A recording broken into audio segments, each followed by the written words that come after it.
ఈ 7 విషయాలు ఇక్కడున్న సర్వాంగ కవచం దేవుడిచ్చు సర్వాంగ కవచాన్ని పోల్చబడి ఈరోజు వాక్యం బోధించడం జరిగింది.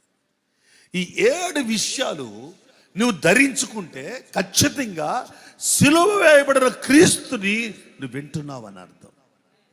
దానివల్ల నీకేమొస్తుంది అంటే దేవుని శక్తి, దేవుని జ్ఞానం వస్తుంది. ఫస్ట్ మాట, తండ్రి వీరేమి చేయుచున్నారో వీరెరుగరు, వీరిని క్షమించు.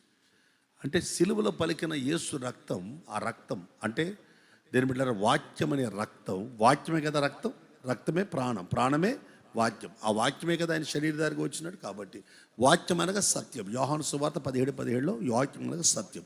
సత్యం అనే రక్తం ఏం చెప్తుంది అంటే, అక్కడ కయ్యోను చంపిన ఏబేల్ రక్తం శిక్షించమని కోరుతుంటే ఇక్కడ ఈ రక్తం క్షమించమని కోరు. దీన్ని ఎక్కడ కట్టుకోవాలంటే సత్యం అనే దట్టి నడుమును కట్టుకోవాలి. సత్యం అనే దట్టికి అర్థం ఏంటి? నిన్ను వల్లే నీ పొరుగు వారిని ప్రేమించుట. సత్యం అనే వాక్యం అనే దట్టి కట్టుకోవటం ఫస్ట్ మాటకు అర్థం. అది రెండో మాటకి ఏంటి అర్థం? నేడు నువ్వు నాతో కూడా పరదేశంలో ఉంటావు అంటే నీ గుండెల మీద నీతి అని మైమరుపు. నీతి అనగా నిత్య జీవాన్ని గురించిన తలంపులతో నీవు దేవుని ప్రజలను కట్టాలి. 3, అమ్మా ఇదిగో నీ కుమారుడు. యోహానుడు చూపించి మాట్లాడుతూ యోహాను అంటున్నాడు, ఇదిగో నీ తల్లి.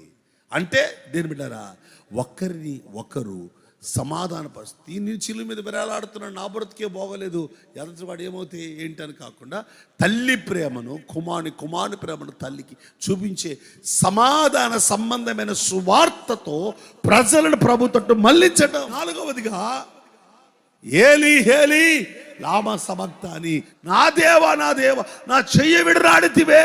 అంటే దేవుడు చెయ్యి విడిచిపెడితే ఇప్పుడు మనుషుడే దేవుడి చేయి పట్టుకోవటమే విశ్వాసం అనే డాలు.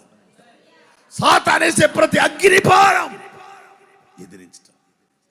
5, అమ్మా శిరస్త్రావం. ఇక్కడ ఉంది కదా, అక్కడ దప్పిగొనుచున్న ఆత్మల కొరకు దప్పిక, ఇంకా రక్షణ కొరకు దప్పిక, రక్షించబడవలసిన వారి కోసం దప్పిక, నరకం ఖాళీ చేయబడి పరలోకం నింపాలి అనే మైండ్లో నీ రక్షణ శిరస్త్రావం నీ తల మీద ఉండాలి. 6, అమ్మా సమాప్తమాయను సిలువలో చెప్పాడు.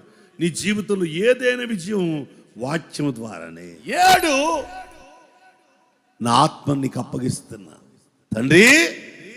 అలాగే ఈరోజు పరిశుద్ధుల ఆత్మల కొరకు, సంఘ భారం కొరకు, సేవకుల కొరకు ప్రతి సమయంలో ఏం చేయాలి మనం? విజ్ఞాపన, ప్రార్థన. ఇది సర్వం కాదు.